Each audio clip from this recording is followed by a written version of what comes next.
sholat bersama dengan bacaan Bismillahirrahmanirrahim. Dan selanjutnya sambutan dari pimpinan daerah Muhammadiyah Nusantara pada Ketua 2 Bapak Khairul Salim, kami persilakan.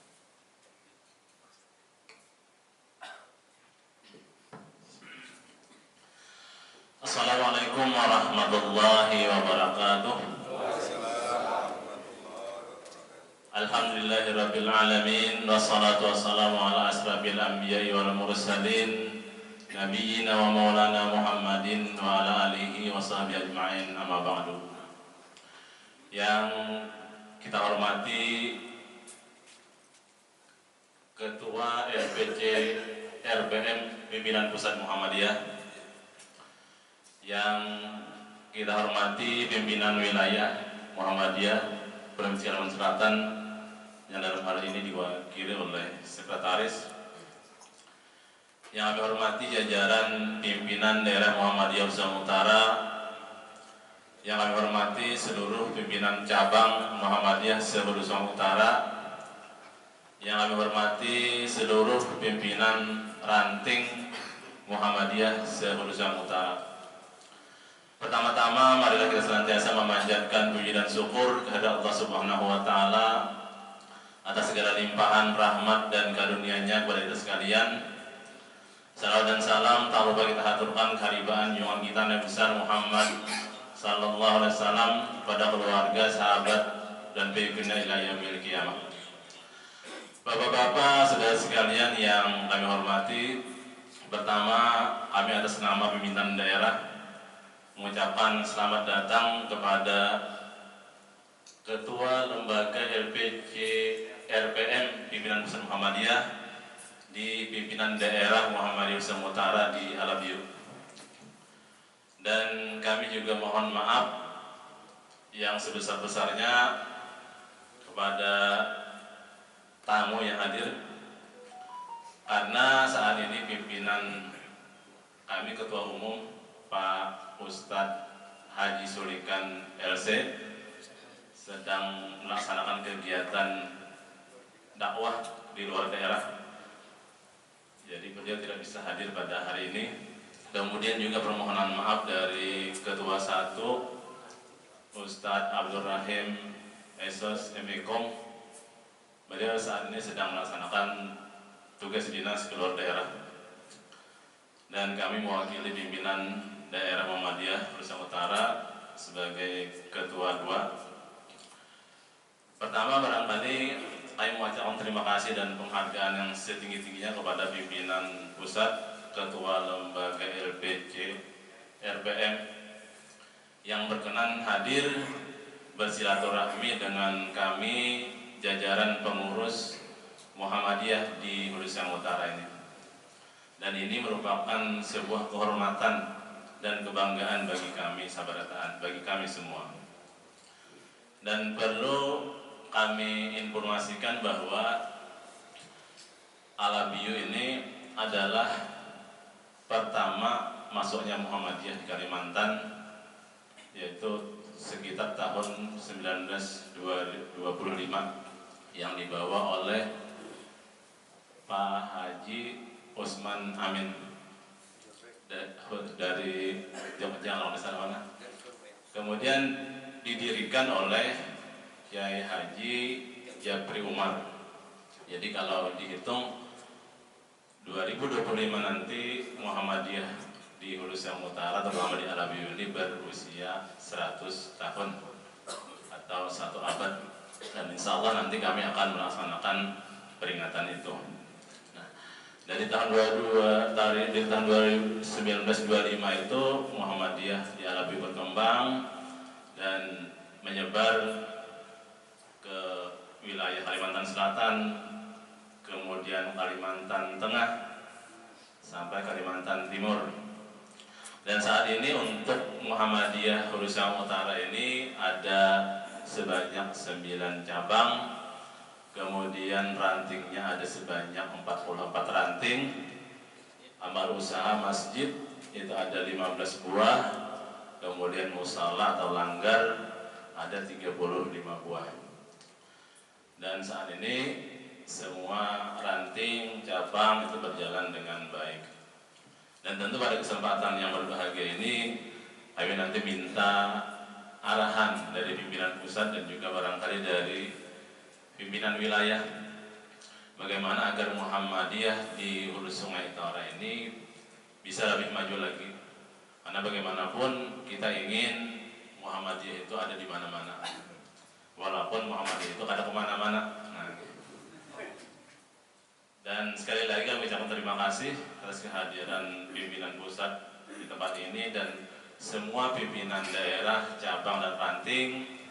Sekali lagi kami ucapkan terima kasih dan kami mohon maaf jika di dalam penyambutan kami pada malam hari ini terdapat hal-hal yang kurang berkenan. Kami mohon maaf yang sebesar-besarnya. Maklumlah kami ini kan orang kampung, kadang-kadang tidak paham bagaimana cara menyambut orang yang datang dari kota. Jadi sekali lagi kami mohon maaf yang sebesar-besarnya dan kami mohon arahan. Barangkali itu saja sekadar pengantar dari kami.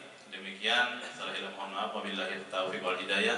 Assalamualaikum warahmatullahi wabarakatuh. Waalaikumsalam.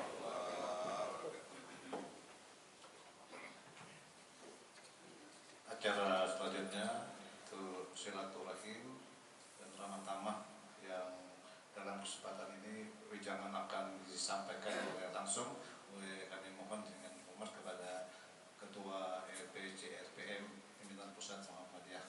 Kepada Bapak dengan hormat kami persilakan. Assalamualaikum warahmatullahi wabarakatuh.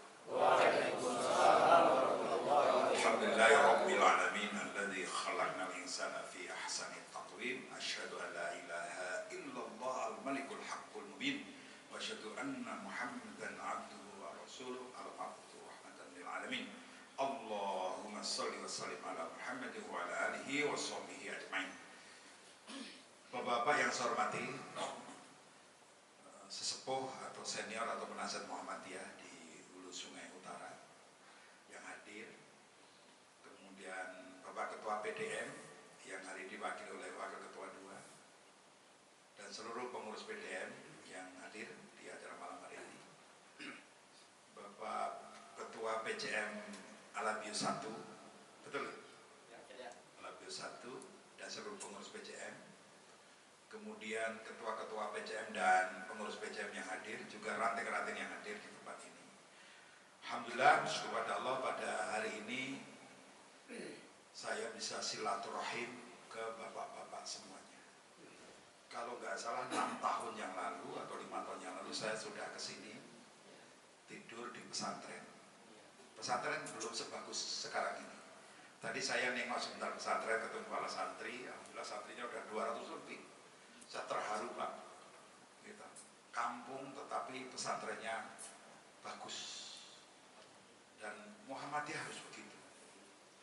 Pesantrennya harus bagus, bersih, rapi, taman-tamannya indah. Tadi saya pesan, tolong dibuat taman-taman karena makna sesungguhnya dari sekolah itu taman, tempat yang menyenangkan, membahagiakan, bukan sumber stres. Sekolah Indonesia itu sekarang udah berubah jadi sumber stres. Kepala sekolahnya stres. Kalau nengnya UN-nya nggak tinggi dimarahi, dulu kata ya.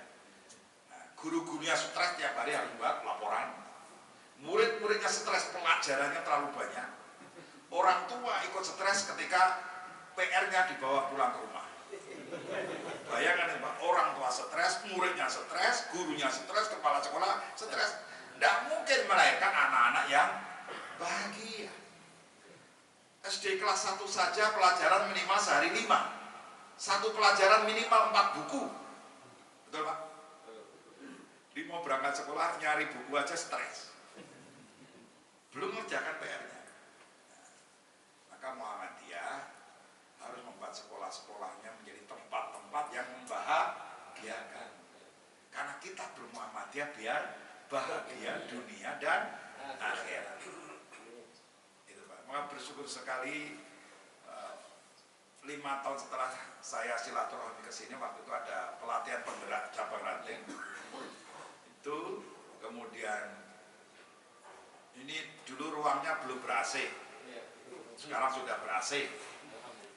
Ruang kantor PDM juga ber-AC, berarti kan berkemajuan ya. Meskipun kemajuan ukurannya bukan AC, tetapi bahwa ada pembaharuan di sini. Gedung dakwah kita yang kayu dulu, sekarang di mana tuh? Masih. Ya, itu sejarah, nggak boleh dirubah ya. Kayak gedung PP lama Jogja itu akan dibangun lantai 8. Tapi yang depan itu yang hijau, yang kelihatan di foto itu pendek 1 lantai itu nggak boleh sama perintah, karena itu cagar budaya. Yang boleh yang belakang, yang aula itu boleh diruntuhkan. Ya, akan dibangun lantai 8, setinggi dengan SM Tower. Ya, itu rencananya begitu Pak. Kemudian ganti ketua nggak ganti programnya, seperti pemerintah. Jadi bersyukur pada Allah, rasanya saya terharu karena Alabio sebagai tempat pertama kali Muhammadiyah masuk di Kalimantan itu terus tumbuh dan berkembang. Makanya begitu saya diberitahu oleh Profesor Muhammad Dai regional meeting Kalimantan akan diadakan di Banjarmasin, beliau langsung telepon saya, Ustadz bisa datang? Tanggal berapa itu? Tanggal 12, ya betul tanggal 12. Itu jam kerja itu, jam kerja. Iya Ustadz Jamal, karena saya sedang ada di Banjarmasin sekalian regional meeting. Baik, ini agak nakal di Prof Dai. Tapi karena sudah sepakat dengan Pak Rektor, ya sudah Bismillah saya datang selaku Ketua LPCPM mendampingi Prof Dai, Pak Kusnadi, Mas Iska. Nanti ada 4 pengurus LPCPM akan hadir di pertemuan LPCPM se-Kalimantan, namanya Regional Meeting Kalimantan. Tetapi kemudian panitia WA, Ustadz, kesininya hari Rebu atau hari Kamis? Kalau hari Kamis acaranya habis asar, kalau datangnya Rebu acaranya jam 1 besok. Nah, terus saya jawab hari Rabu. Langsung yang masuk dalam otak dan pikiran saya akan ke Alabio. Saya langsung ngabari Ustadz Taufik, Ustadz Taufik ngabari Pak Ketua, Pak Asrani. Nah, kemudian saya akan jadi turun dari bandara, saya akan menuju ke Alabio. Nah, kenapa Pak? Ini pertanyaan yang penting. Yang pertama tadi Pak Wakil Ketua sudah menyebut ini punya akar sejarah yang tidak dipunyai dari tempat lain.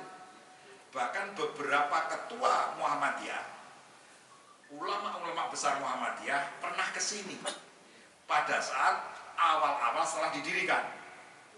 Itu sejarah yang harus kita pelihara. Yang lain yang tidak didatangi ketua PP waktu itu saja, itu maju-maju. Apalagi kita punya akar sejarah pernah didatangi pada zamannya oleh tokoh-tokoh utama PP Muhammadiyah. Ini berarti punya akar sejarah. Yang kedua, Alabio tidak boleh mengalami kemunduran, harus terus maju. Maka kami tadi sudah diskusi di PWM dengan Ketua LPCA dan dengan beliau dan beberapa Ketua PWM, Wakil Ketua Pak Asam tadi Pak Mukhtar, tahun 2025 nanti Kalsel harus mengirim 3 cabang unggulan dan 3 ranting unggulan. Karena Banjarmasin 04 sudah tidak bisa lagi. Masjidnya maupun cabangnya nggak bisa lagi ikut cabang ranting unggulan. Maka harus muncul cabang baru, ranting baru. Tadi yang sudah disebut adalah cabang Banjarmasin 11. Kemudian rantingnya adalah Al-Ummah. Terus satu lagi tadi disebut Al-Furqan atau apa ya? Al-Furqan. Nah, masih kurang 1 ranting lagi. Apakah ada dari Alabio yang rantingnya bisa mewakili tingkat nasional? Mewakili PWM Kalsel ke tingkat nasional. Yang kedua, cabang Alabio sudah disebut tahun depan harus mewakili Kalimantan Selatan, PCM-nya. Karena LPCA tidak mengadakan lomba PDM. Karena namanya Lembaga Pengembangan Cabang dan Ranting. Tetapi 2 tahun yang lalu LPCA memberikan penghargaan terhadap PDM yang paling peduli cabang ranting. Nah, besok Pak Ketua Muhammadiyah kita meminta itu diadakan lagi. PDM yang paling peduli, perguruan tinggi Muhammadiyah yang paling peduli menggerakkan cabang ranting. Nah, gitu. Tetapi sekarang konteksnya adalah saya pribadi dan tadi udah ngobrol pada BPM, mohon ala beliau disiapkan tahun depan ikut cabang ranting dan masjid. Jadi sekarang FPCR ketambahan masjid. Ini ada sejarahnya sendiri Bapak. Kata masjid itu baru muncul dalam nomenklatur organisasi di UPP, Majelis Lembaga dan Biro, itu baru tahun 2022, yang kemudian di SK-kan kata masjid tidak di Majelis Tabligh tetapi di LPCR PN, sehingga menjadi lembaga pengembangan cabang ranting dan pembinaan masjid yang di PP ketua yang membidanginya adalah Pak Dahlan Rais. Hanya satu. Kenapa beliau megang satu? Satu saja sudah banyak sekali. Kalau majelis dikti kan sebat-hebatnya kan 172 perguruan tinggi. Tapi kalau cabang ranting, rantingnya itu hampir 18.000. Cabangnya hampir 5.000. PDM-nya 530 sekian. PBM-nya saja 36.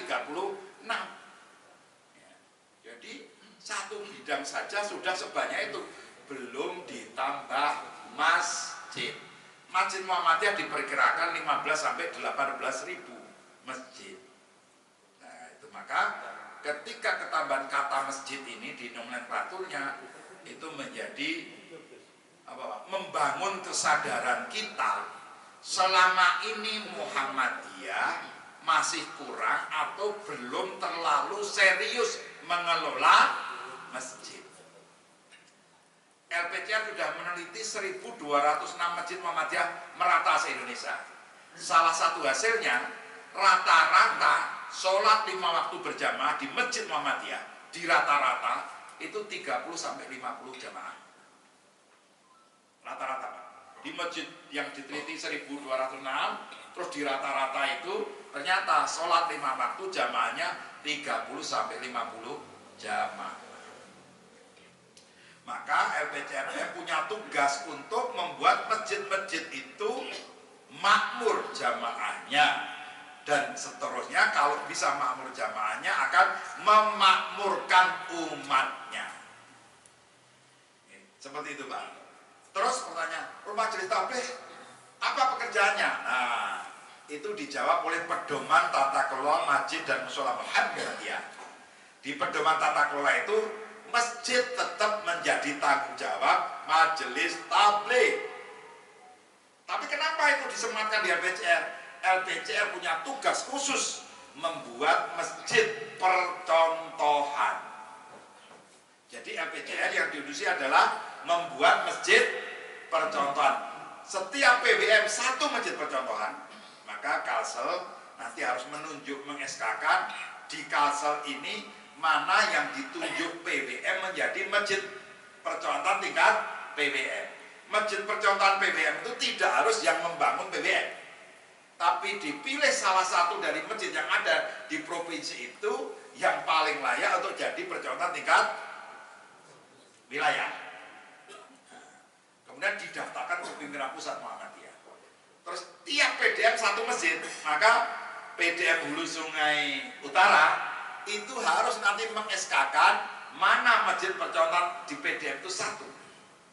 Terus nanti PCM Alabiu dan PCM lainnya harus mengeluarkan SK menunjuk satu masjid jadi masjid percontohan. Terus ranting harus mengeluarkan SK juga menunjuk satu masjid percontohan bagi ranting yang punya masjid.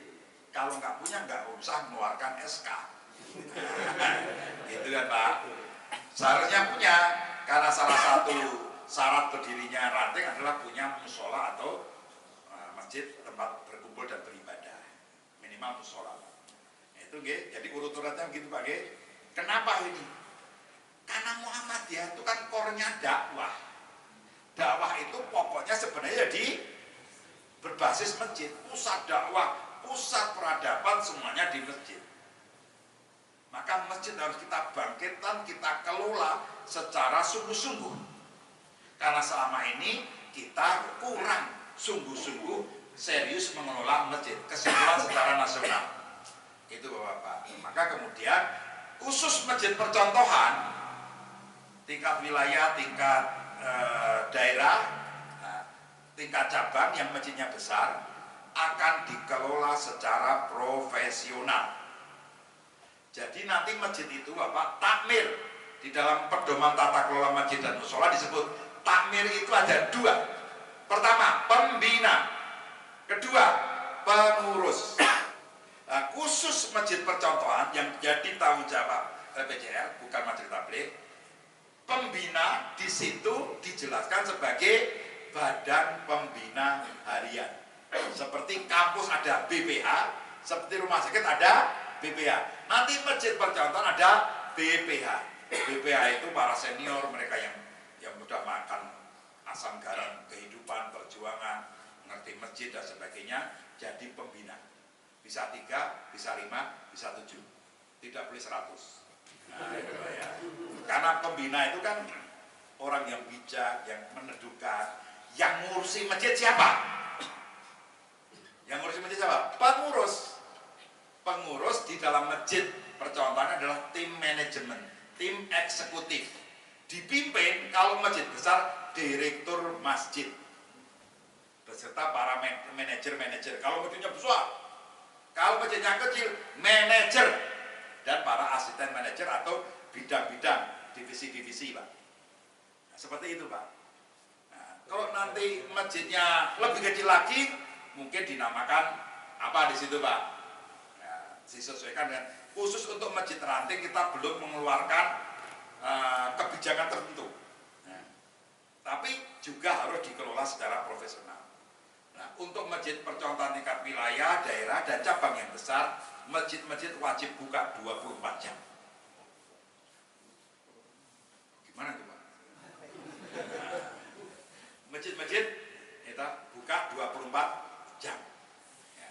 Tapi untuk masjid-masjid cabang yang nggak terlalu besar, buka di tempat yang sangat strategis, itu tidak wajib buka 24 jam. Tapi tidak boleh ditulisi dilarang tidur di masjid. Di Masjid Al-Falah Sragen sebagai pusat akademi marbot Masjid Muhammadiyah. Nah, untuk menuju akademi masjid percontohan, LPJR punya program Akademi Marbot Masjid Muhammadiyah. Belajarnya selama 1 tahun. Yang diusahakan jangan lebih dari 35 tahun. Karena yang 35 tahun ke atas jadi pembina. Yang anak-anak muda yang ngelola masjid. Karena salah satu kesimpulan dari kami kenapa anak-anak muda jarang datang ke masjid, karena masjid rata-rata diurusi orang tua. Itu, Pak. Nanti yang sepuh-sepuh senior jadi pembina, yang muda jadi pengelola. Itu strategi yang sudah kita pelajari, sudah kita kaji. Maka kemudian mereka akan sekolah selama 1 tahun, 7 hari 7 malam mereka harus kumpul di Jawa di Masjid Al-Falah Sragen. Nginep di situ, ketemu dengan masjid-masjid Muhammadiyah seluruh Indonesia. Hari ini sedang berlangsung batch ketiga, gelombang ketiga Akademi Marbot Masjid Muhammadiyah. Nah, nanti keempat, kelima, saya berharap masjid yang ditunjuk oleh PDMC ini, misalnya Masjid Nurul Amin, nanti ngutus 5 anak muda, minimal 3, tidak boleh 2, tidak boleh 1, minimal 3. Untuk ikut Akademi Marbot. Nanti kalau sudah banyak dan di wilayah itu sudah lahir masjid percontohan, tidak usah pergi ke Sragen, akan diselenggarakan di masjid percontohan tingkat wilayah. Nanti sekalimantan tinggal kumpul ke Banjarmasin kalau yang ditunjuk misalnya Masjid Al-Jihad atau Al-Furqon. Tapi masjid itu harus ikut Akademi Marbot masjid dulu, baru kemudian mengelola masjid. Begitu makmur akan kita jadikan masjid pusat Akademi Marbot untuk wilayah Kalimantan Selatan. Untuk angkatan awal itu masih semuanya di Al-Falah Sragen. Kenapa di Al-Falah Sragen? Biar para peserta itu tidak dapat teorinya saja, tetapi sekaligus lihat masjidnya yang infaknya rata-rata tiap bulan 400 sampai 700 juta, yang buka 24 jam, yang menyediakan 100 tempat tidur bagi tamu. 100 tempat tidur bagi tamu, Pak. Terus yang 1 bulan kegiatannya 156 macam kegiatan di luar sholat 5 waktu. Jadi setiap hari rata-rata 5 kegiatan masjid itu, Pak. Wah, nggak mungkin, Ustaz. Ternyata mungkin. Kalau masjid Al-Jihad Banjarmasin itu rata-rata kegiatannya baru 56 1 bulan. Berarti rata-rata 1 hari 2 kegiatan. Itu, Pak. Jadi Masjid Al-Jihad yang sangat makmur itu ternyata rata-rata kegiatannya baru 2 kali kegiatan dalam 1 hari. Al-Falah 156 kegiatan. Al-Falah itu marbotnya 30 dan semuanya digaji. Imam masjidnya ada 6, imam besarnya dan seterusnya digaji semua. Imam besarnya digaji 4 kali UMR. Ya. Kemarin Pak Kusnadi malah bilang ke saya, nanti imam besarnya kita tingkatkan jadi 6 kali UMR. Pak Imam itu berangkat sebelum subuh, Pak. Pulang setelah jam 9. Karena tugas imam masjid percontohan bukan sekedar imam sholat, tetapi pengasuh jamaah. Tiap hari punya jadwal mendatangi rumah-rumah jamaah. Disitulah Pak Imam didampingi pengurus masjid yang lain, tim manajemennya, sowan bawa ayam, pulang bawa beras 1 kuintal. Itu, Pak. Ya. Datang ke orang kaya, dapat uang misalnya 10 juta. Tapi ada juga datang nemui jamaah masjid bermasalah, ada yang utang 9 miliar, usahanya bangkrut sampai utang 9 miliar. Ini kisah nyata, Pak. Besok Bapak sebagian akan ketemu dengan Ustaz Kusnadi. Ustaz Kusnadi itu direktur Masjid Al-Falah Sragen dan direktur Akademi Marbot LPJR BNPP Muhammadiyah. Tim beliau itu nangani jamaah yang bangkrut usahanya 9 miliar. Terus dibimbing, dibentuk tim konsultan, didampingi untuk mengatasi masalah. Akhirnya usahanya yang bangkrut tumbuh kembali, seluruh utang dilunasi tanpa menjual 1 aset pun yang dibeli. Itulah masjid yang memakmurkan. Sampai urusan utang saja dibantu oleh masjid. Saking kebahagiaannya, beliau menjadi pecinta masjid, setiap sholat 5 waktu datang ke masjid selama tidak keluar kota. Terus beliau membangun komplek perumahan, Pak, dan masjid, dan diserahkan kepada Ketua Umum PP Muhammadiyah atas nama PP, dan lahirlah perumahan baru, ranting baru, dan masjid baru di komplek itu.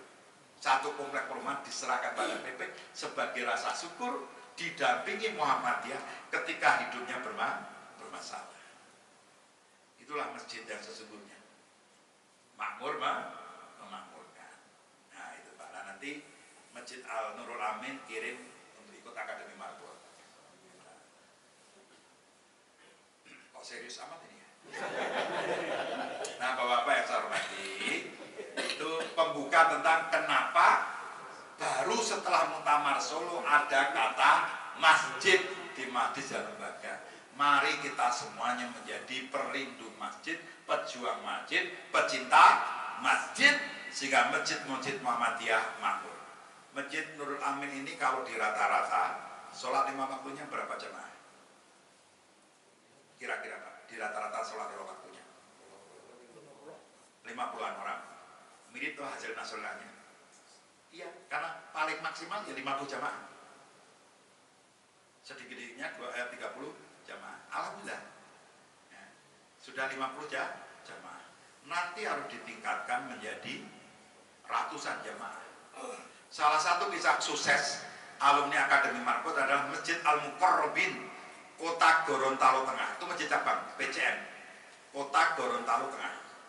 Itu masjidnya sepi, tadinya hanya 2 shaf jamaah. Infaknya 1 bulan 4 jutaan.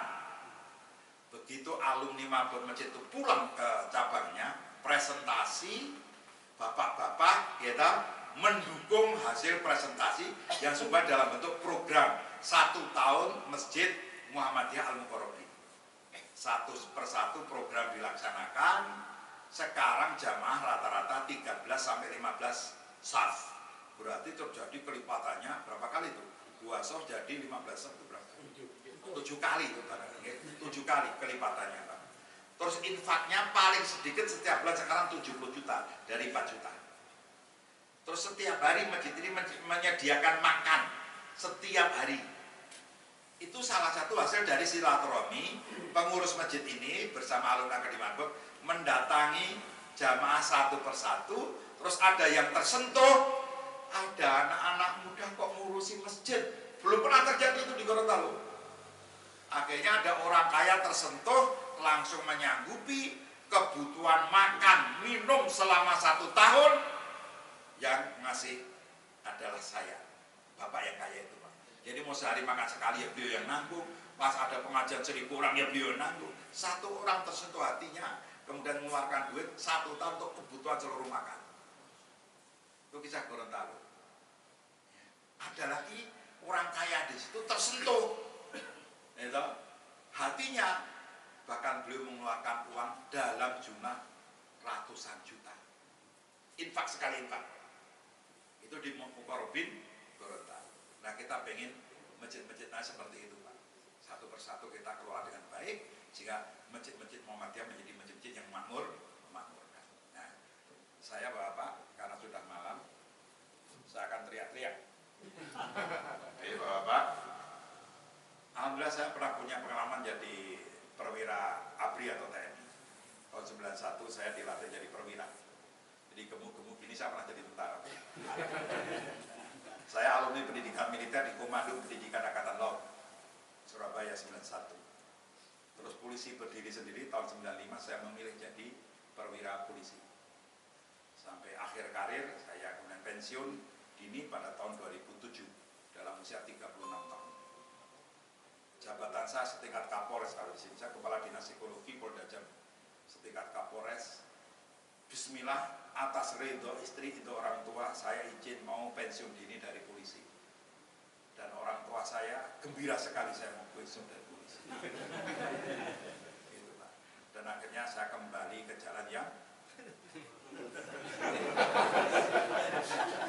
jalan yang saya pilih, Pak. Kalau kembali ke jalan yang benar jadi polisi kan sesat, Pak. Jadi polisi itu baik. Dan harus ada jenderal-jenderal polisi dari putra-putra Muhammadiyah. Maka tadi saya santri, para santri saya motivasi. Harus ada yang jadi jenderal, harus ada yang jadi pengusaha, harus ada yang jadi dokter. Meskipun alumni pesantren. Ya muncul Jenderal Sudirman yang kedua. Kader Muhammadiyah, ya, di dalam TNI ada darah Muhammadiyah lewat Jenderal Sudirman. Itu pidato Pak Prabowo ketika membuka takbir Muhammadiyah. Bangga Muhammadiyah memberikan Bung Karno, Pak Harto, dan Jenderal Sudirman.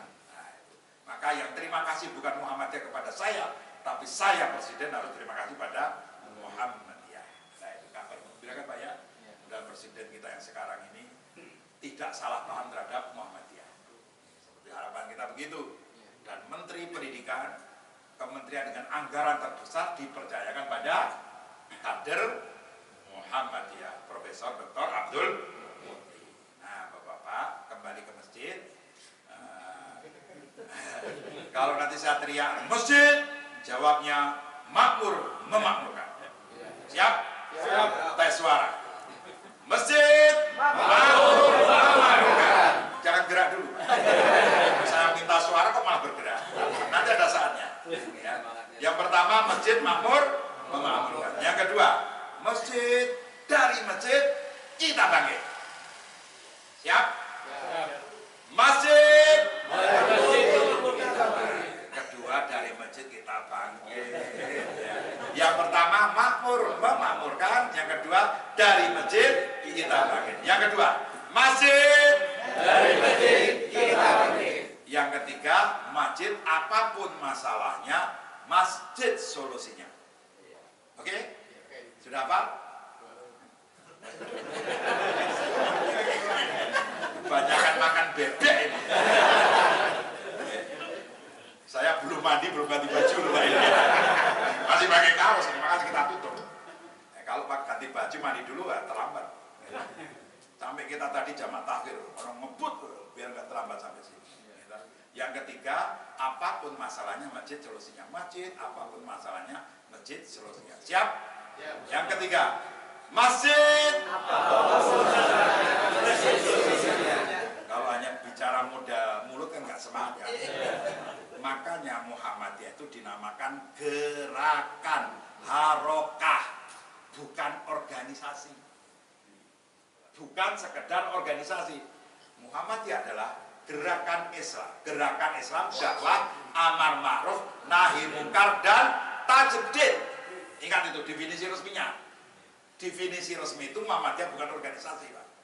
Bukan sekedar organisasi, tetapi harokah, gerakan. Maka dimanapun ciri orang Muhammadiyah itu bergerak-gerak.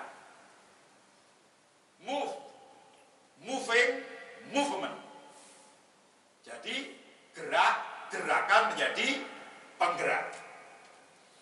Itu Pak. Itu ciri orang Muhammadiyah. Nggak diem kecuali tidur. Tidur saja gerak-gerak. Nah, gitu ya. Jadi mari kita, Muhammadiyah tidak akan maju kalau hanya sebatas mulut. Kajian sunnah, mulut itu modalnya. Gitu. Tapi kemudian ketika praktek ada masalah. Maka kajian itu, pengajian harus dipraktekkan, harus digerakkan. Maka tadi kata-kata tadi harus kita ikuti dengan gerakan. Kalau saya teriak masjid, makmur, memakmurkan. Makmur sholatnya, pengajiannya, gitu, infak sedekahnya, kegiatannya, baru bisa memakmurkan masyarakatnya. Gitu. Makmur, memberi. Makmur itu ruqyah, memberi itu perbuatan amal, muamalah. Oke? Makmur, memakmurkan. Ayo kita praktekkan. Masjid, makmur, memakmurkan. Yang kedua, masjid, dari masjid kita bangkit. Ya. Kita ajak semua anak muda, ibu-ibu, emak-emak. Yang membedakan kita dengan Salafi Wahabi adalah perempuan-perempuan di Muhammadiyah diajak memakmurkan pengajian-pengajian, diajak memakmurkan masjid. Itu bedanya dengan teman-teman Salafi Wahabi. Dan Muhammadiyah bukan Salafi, bukan Wahabi. Salafi Wahabi dalam tanda kutip Pak, kelompok, bukan kelompok. Ya, bukan kelompok Wahabi Salafi. Maka LPJLPP menerbitkan buku Titik Beda Salafi dan Muhammadiyah. Karena banyak orang Muhammadiyah masih ngira Salafi itu sama dengan Muhammadiyah. Maka LPJ menerbitkan buku khusus biar warga Muhammadiyah tidak ketipu Salafi. Kemudian yang kedua, yang makmur, memakmurkan. Yang butuh bukunya bisa bel Mas Haji atau Suara Muhammadiyah dikirim. Bayar. Kenapa nggak bayar? Kecuali yang Pak Jamal nggak punya duit, kita kirim gratis. Karena LPJ dakwahnya juga perlu biaya. Itu salah satu cara LPJ berdakwah dan cari duit yang halal untuk mendanai kegiatannya. Terus kemudian makmur yang kedua, masjid, dari masjid kita bangkit. Yuk yang kedua kita praktekkan. Masjid, dari masjid kita bangkit.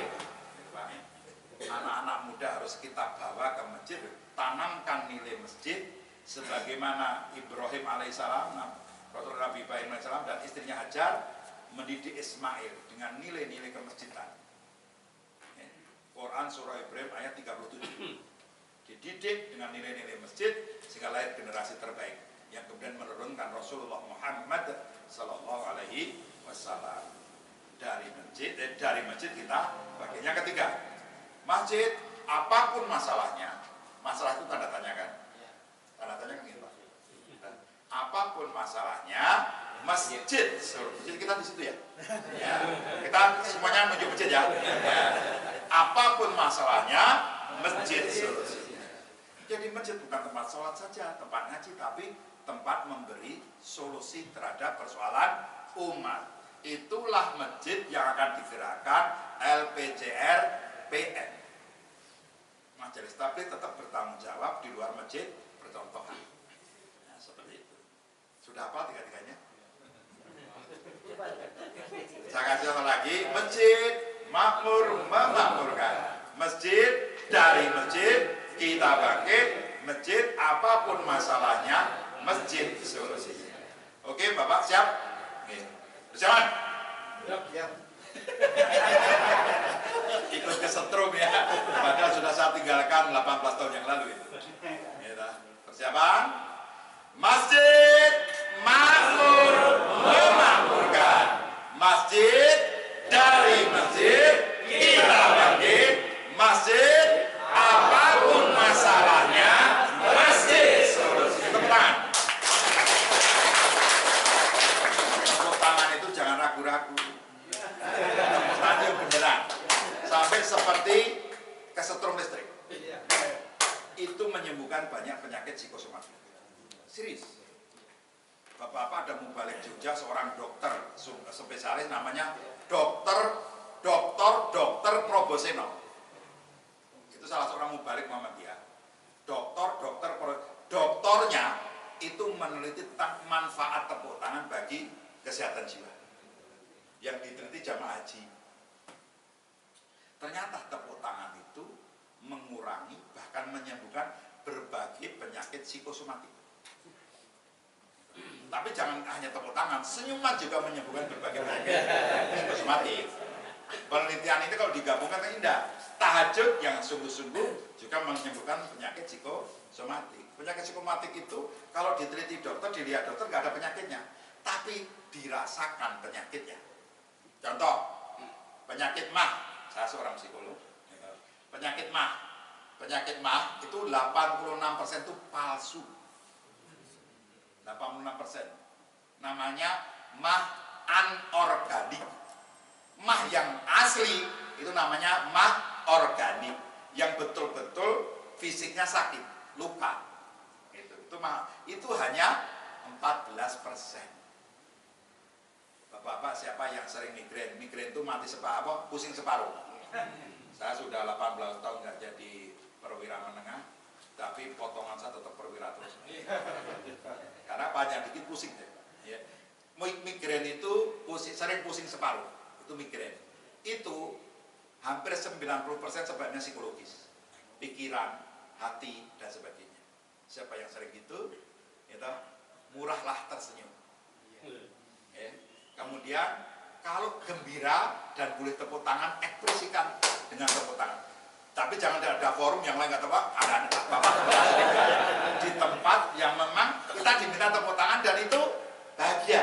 Ikut tepuk tangan dan bahagia, dan tepuk tangannya yang sungguh-sungguh sampai di sini seperti kesetrum, seperti merinding gitu Pak. Ya, kalau bapak tepuk yang begini, itu kan seperti seluruh tubuh kesetrum. Nah itu tepuk tangan yang benar. Senyum, murahlah senyum. Karena senyum menyembuhkan banyak penyakit. Ya. Karena saya orang berat harus murah senyum. Agar tidak mudah sakit. Ternyata senyuman itu membangkitkan imun tubuh. Tapi kalau orang kurus, udah nggak tersenyum, gampang penyakit itu. Nah, kalau senyum-senyum sendiri gampang jiwa Pak. Ya. Gembira, ya, tepuk tangan, ya. Oke. Jadi sudah apa tadi Pak ya? Itu guyonan tapi mau dipraktekkan ya sholat kita. Terus gembiralah dalam bermuhammadiyah. Bergembira, mengolah ranting. Ini habis pengajian ini, silaturahmi ini, pulang tersenyum. Ya, kalau perlu istri tersenyum, terima kasih sayang. Itulah. Jangan sampai seumur hidup belum pernah berian sayang. Ya. Jadi setiap bapak-bapak para pengurus aktif Muhammadiyah itu pulang ke rumah, maka apa? Tunjukkan wajah sumringah, tunjukkan wajah dengan penuh senyuman. Karena bermuhammadiyah itu biar bahagia dunia dan akhirat. Ayat dakwah yang memerintahkan dakwah tadi saya katakan yad'una ilal khair wa ya'muruna bil ma'ruf wa yanhauna 'anil munkar, ditutup dengan apa?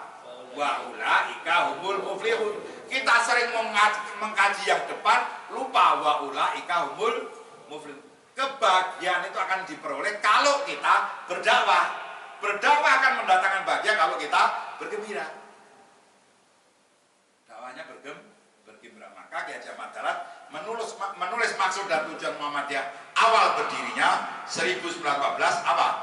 Memajukan dan menggembirakan pengajaran dan pelajaran agama Islam di Hindia Netherlands.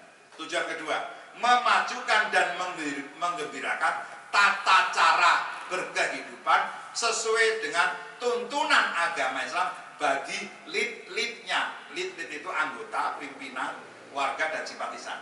Itu lead-leadnya, barisan-barisannya. Memajukan dan menggembirakan. Maka harus kita praktekkan dalam kehidupan bermuhammadiyah. Rapat jangan sampai berkelahi. Rapat jangan sampai nadanya tinggi. Loh, yang kita cari itu kebahagiaan dunia dan akhirat, bukan bermuhammadiyah hasilnya stres. Saya mempelopori, merubah gaya bermuhammadiyah menjadi gerakan yang membahagiakan dan menggembirakan. Jadi pulang dari rapat, pulang dari pengajian, senyumlah. Kalau bawa snack, kalau ada snack bawa pulang. Ini nak, oleh-oleh dari ayah rapat Muhammadiyah. Ini istriku, ini snack dari rapat Muhammadiyah. Setiap pulang bapak-bapak tersenyum, istri senang, anak senang, bawakan oleh. Kalau nggak ada oleh-oleh, mampirlah ke warung mana. Ini oleh-oleh dari Muhammadiyah. Iya Pak. Nanti lama-lama istri kita akan menyimpulkan, anakku semuanya, kalau nanti kamu remaja dan besar, jadilah orang Muhammadiyah. Anak-anak tanya, kenapa Mak? Kenapa Umi? Karena biar engkau bahagia seperti bapakmu, aktif di Muhammadiyah. Tapi kalau bapak-bapak setiap acara rapat, pengajian, ke masjid mau dia pulang marah-marah, sudah nggak bawa oleh-oleh, pulang marah-marah. Mana ibumu? Nggak tahu ya. Kamu anak nggak tahu ibunya kemana? Salah lagi kan anaknya kan? Padahal nggak salah apa-apa. Gitu. Ketemu istrinya, Bu, anakmu di mana? Nggak tahu ya, tadi pergi nggak pamit. Istri apa kamu itu? Nah, udah, Bu, baru pulang rapat Muhammadiyah, malah marah-marah istri, Pak. Sudah nggak bawa snack, marah-marah tiap hari begitu. Nanti istri kita akan bilang, nak, anak-anakku semua, gak usah nanti kamu jadi orang Muhammadiyah. Udah Muhammadiyah lagi. Gitu. Lu kenapa, Mak? Kamu nanti hasilnya ya seperti bapakmu. Tiap hari kerjanya hanya marah. Mulai hari ini ingat, wa ulaika humul muflihun. Bermuhammadiyah itu biar gembira. Jangan malah hasilnya bermusuhan. Maka di LPCR ada aturan main. LPCR punya budaya organisasi, lembaga yang saya pimpin Pak.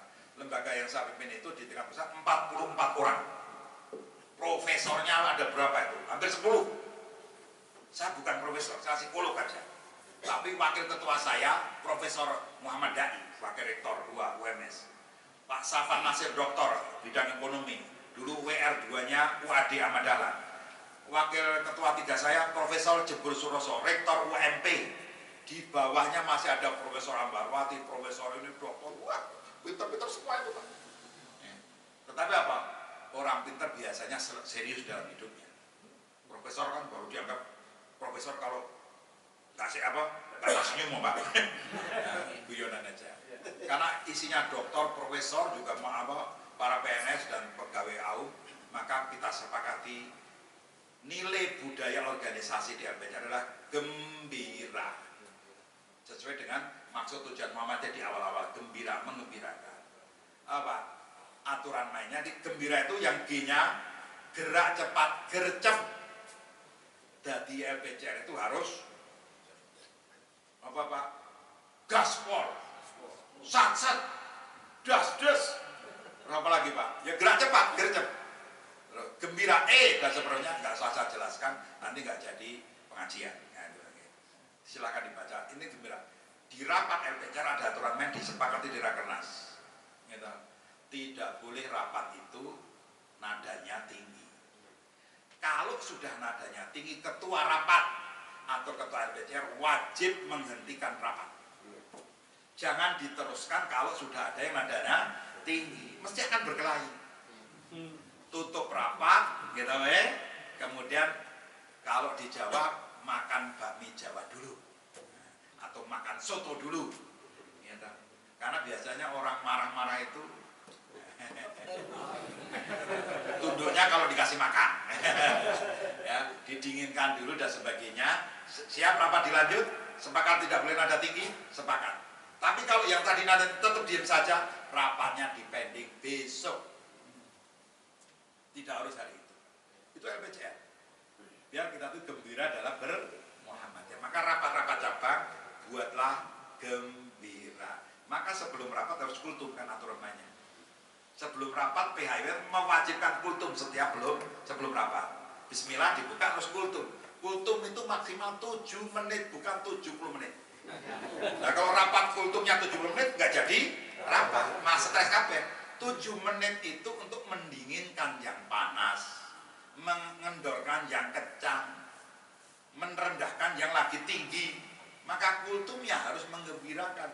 Jangan sampai kultumnya malah nambah stres. Itu gunanya kultum untuk mendinginkan rapat itu.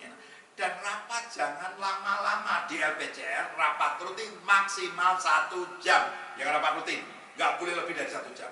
Agendanya jelas, segera selesai, tek itu selesai, pulang bahagia, bawa makanan nasi kotak, bawa oleh-oleh, senang sampai rumah. Itu Pak. Karena Muhammadiyah kan tidak membayari pengurus majelis dan lembaga. Maka PP Muhammadiyah menyediakan makan dan minum di seluruh rapat lembaga dan majelis. Itulah yang kami bawa pulang.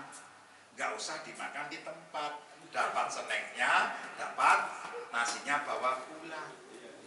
Istri bahagia, anak bahagia. Ya kok nggak rapat Muhammadiyah lagi? Nah, itu berhasil menggembirakan keluarga. Bapak sepakat ya? Rapat-rapat PC baru dirubah menjadi yang menyenangkan, menggembirakan. Kalau rapat nggak pernah ada makanan, harus ada makanan mulai besok. Wah, nggak ada anggaran, nah itu salahnya. Gitu Pak. Harus ada anggaran. Nah gimana Pak caranya anggaran? Loh, Bapak kan punya masjid. Masjidnya dikelola dengan baik, ya kan? Seluruh masjid percontohan dan seluruh masjid Muhammadiyah harus terkoneksi dengan lazismu. Maka ranting-ranting membuat anggaran, gitu. Nanti kemudian mengajukan ke lazismu. Bagi ranting yang tidak punya anggaran, maka lazismu harus kita besarkan agar mampu menggerakkan kegiatan cabang dan ranting. Masjid-masjid harus kita makmurkan agar infak sodakonya semakin besar. Maka masjid-masjid nanti seluruh ranting cabang akan digerakkan berbasis masjid. Itu amanah muktamar. Maka kalau buat gedung dakwah jadi satu komplek dengan masjid. Jangan gedung dakwah sendiri, kemudian masjid sendiri. Biasanya gedung dakwahnya sepi, masjidnya juga sepi. Karena ke kantor gedung dakwah tidak otomatis ke masjid. Ke masjid lupa pergi ke kantor. Itu sudah banyak di Jawa yang gedung dakwah fungsinya 1 bulan sekali rapat, padahal menghabiskan dana miliaran. Maka LPCR menghimbau untuk seluruh cabang ranting yang sedang membangun gedung dakwah sebaiknya di komplek masjid atau jadi satu dengan masjid.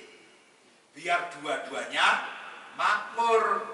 Jangan seperti yang dikatakan Pak Dahlan Wais, para anggota Muhammadiyah dan pengurus Muhammadiyah itu nggak kerasan ke masjid. Pengurusnya saja nggak pergi ke masjid. Bapak, agar masjid makmur, para suami ajaklah istri untuk ke masjid. Karena di Muhammadiyah perempuan diajak memakmurkan masjid. Itu, Bapak siap nggak mengajak istri besok pagi? Ya. Oh, hanya satu. Sekali lagi pertanyaan, Bapak-bapak bersedia nggak besok pagi mengajak istri jamaah ke masjid? Ya.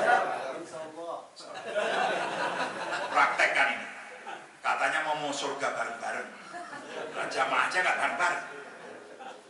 Bapak-bapak ingin nggak nanti di surga ketemu dengan istri kita kembali.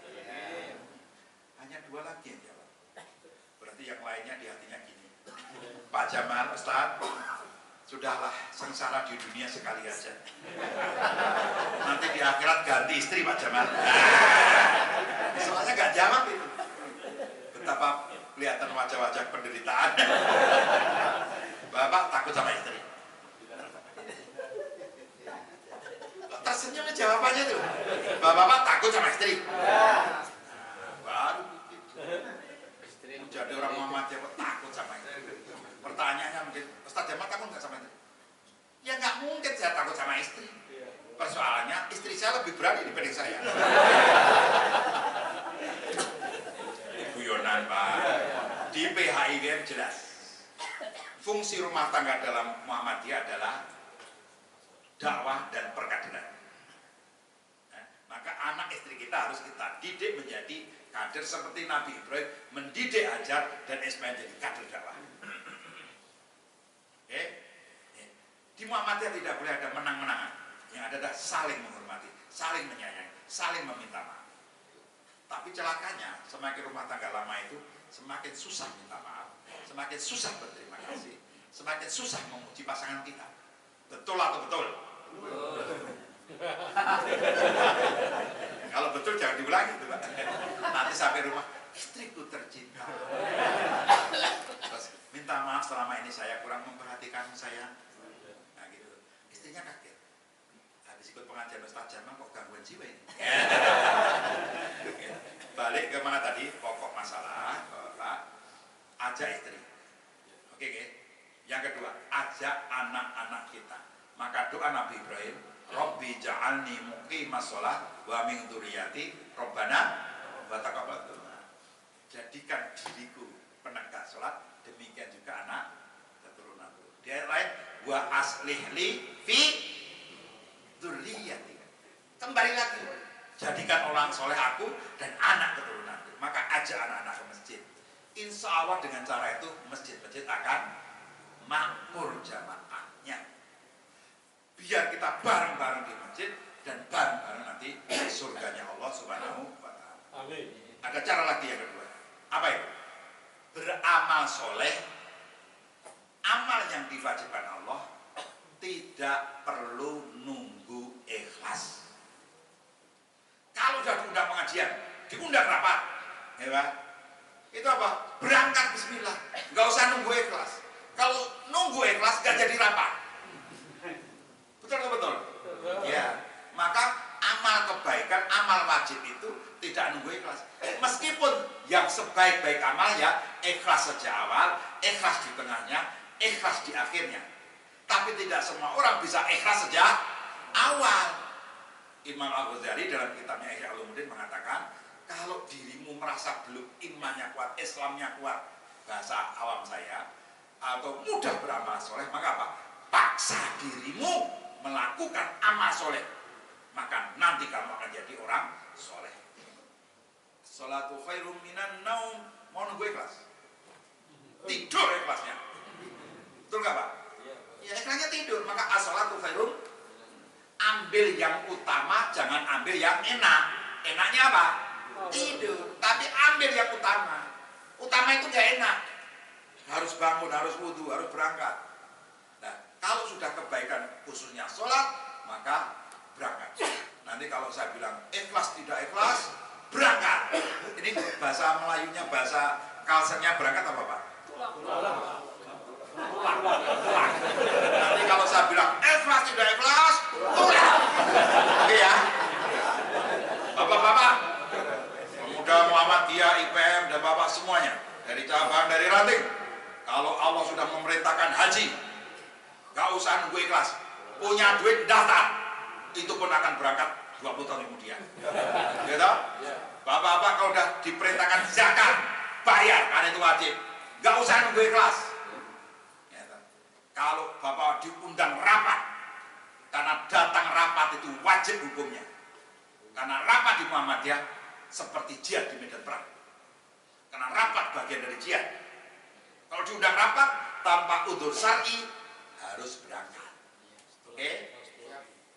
Harus tulang.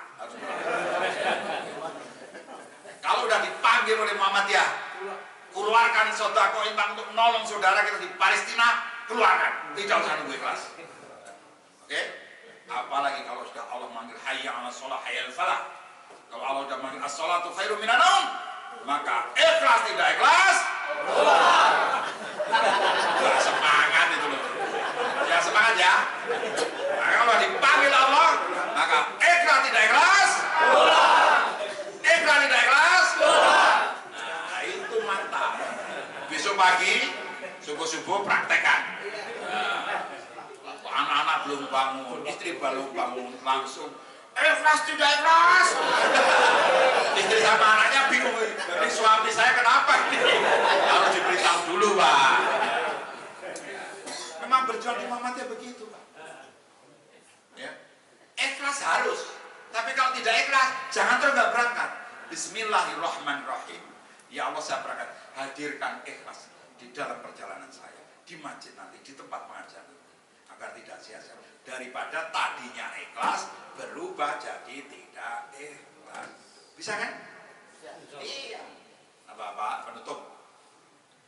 Ruhnya bermuhammadiyah itu the real Muhammadiyah, maaf, the real Muhammadiyah. Muhammadiyah sesungguhnya itu di cabang, ranting dan masjid. Saya ulangi lagi. The real Muhammadiyah, Muhammadiyah yang sesungguhnya itu di cabang, ranting dan masjid. Meskipun gedung PP Muhammadiyahnya megah, gedung PWM-nya megah, gedung PDM-nya megah, tapi kalau cabang, ranting dan masjidnya mati, maka Muhammadiyah sebagai gerakan sesungguhnya sudah mati. Maka ranting, masjid itu menjadi the real Muhammadiyah. Ruhnya Muhammadiyah di situ. Jadi agar ruh ini tetap hidup, itu, pertama harus mengelola pengajian yang subur. Pengajian-pengajian harus dihidupkan. Maka syarat berdirinya cabang ranting punya pengajian. Yang kedua, masjid-masjid harus menjadi masjid yang makmur dan memakmurkan. Kedua. Yang ketiga, itu, beramal dengan ikhlas dan gembira. Jadi Muhammadiyah itu menarik, Pak. Kalau mau rapat semangat, Pak. Mesti makan, mesti gembira. Kita rapatnya sambil senyum-senyum bahagia. Maka rapat semangat. Kalau rapatnya hanya kelahi terus, ngapain rapat? Lama-lama tutup Muhammadiyahnya. Karena semangatnya bermusyawarah bukan saling menggembirakan. Maka yang nilai ketiga untuk menghidupkan roh itu adalah bermuhammadiyah dengan ikhlas dan gembira. Yang keempat, hidupnya infak, zakat, sedekah dan wakaf. Itu yang memelihara Muhammadiyah masih hidup sekarang. Yang kelima, rapat rutin minimal sepekan sekali.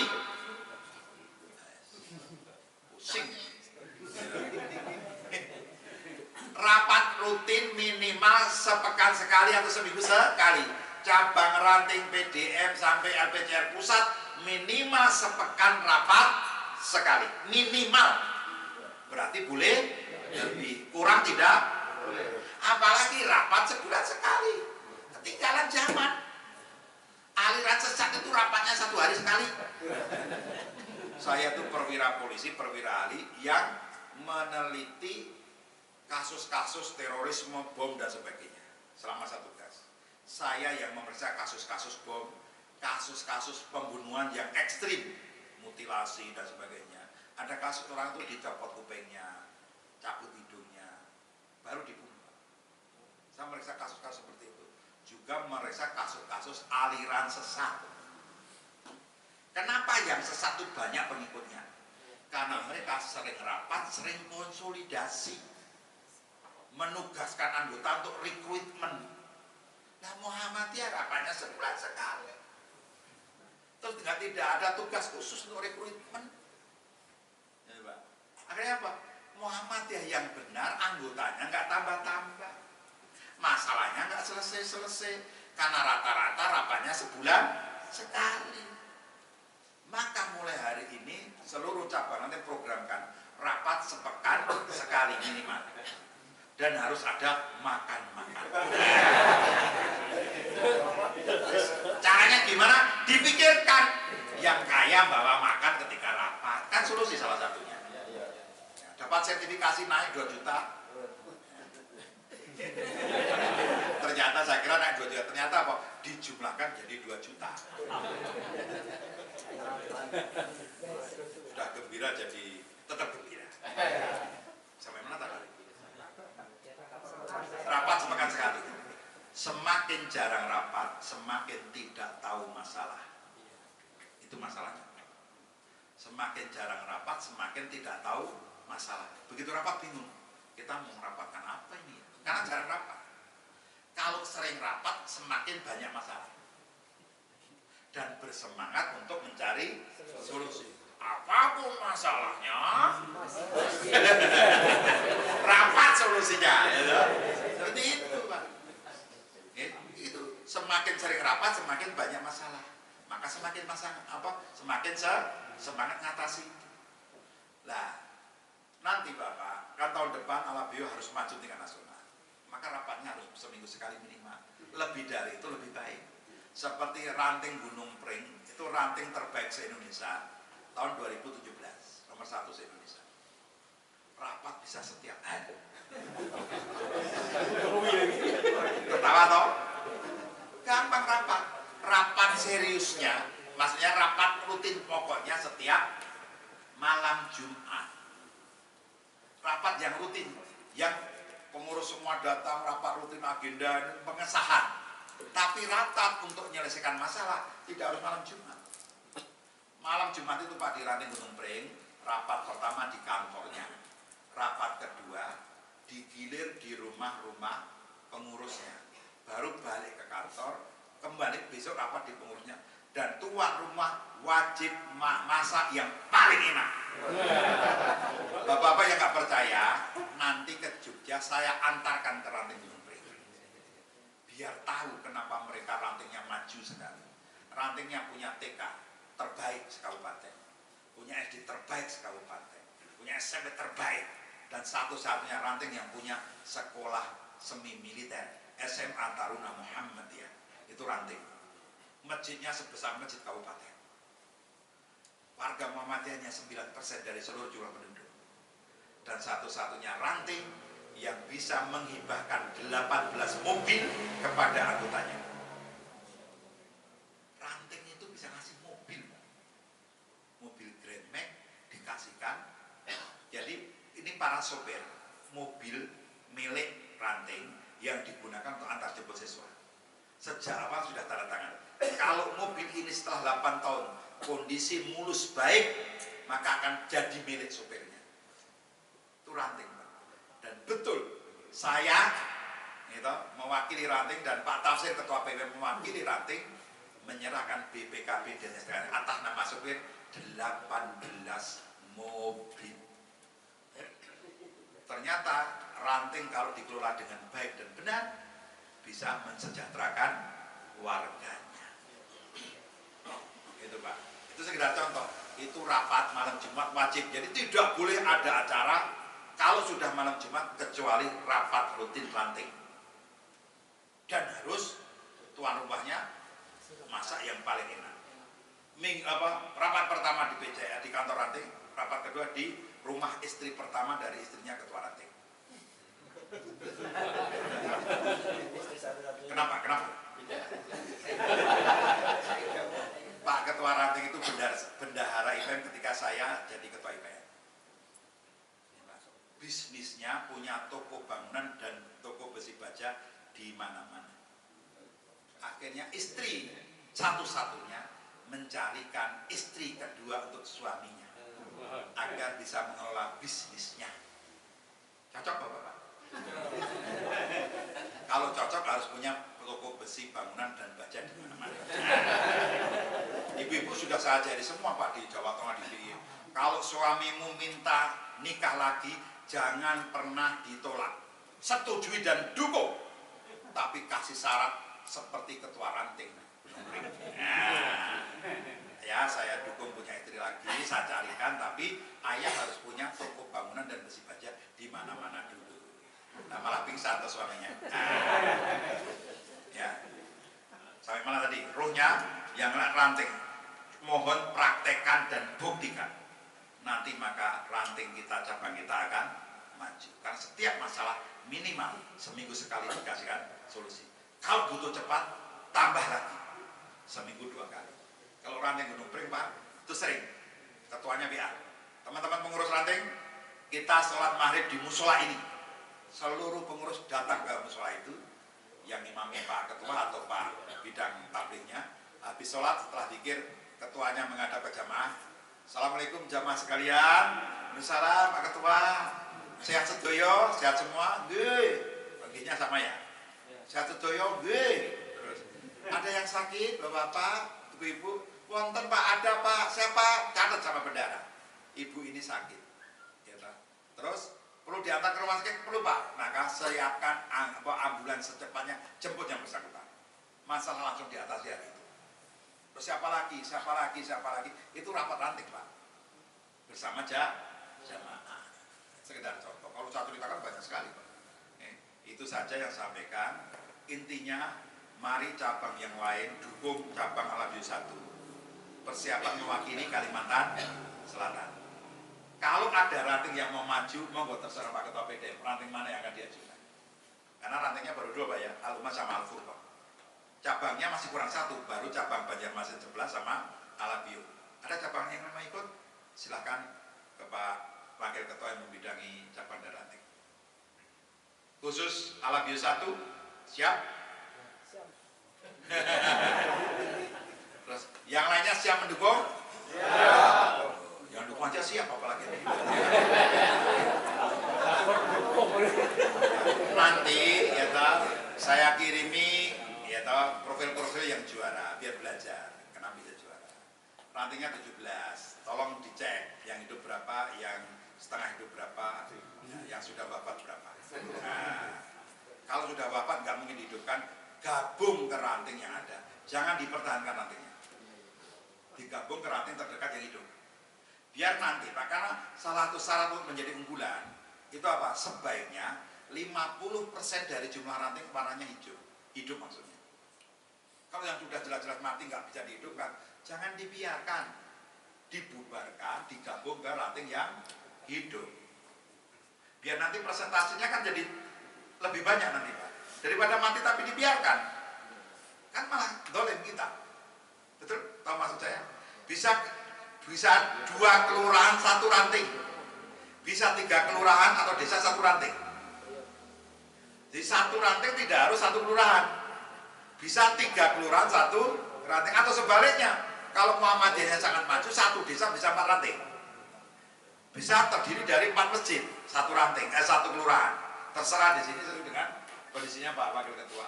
Nah itu monggo, yang penting ini nanti Al-Habib menjadi inspirasi bagi cabang Lens Indonesia, tempat kelahiran pertama dan tetap tumbuh dan berkembang Muhammadiyahnya. Itu doa kami dan harapan kami. Ini Bapak-bapak, Al-Habib jangan hanya terkenal bebeknya, tapi juga terkenal Muhammadiyahnya. Amin ya robbal alamin. Penutup. Kalau saya teriak ranting, sudah apa? Ranting itu penting.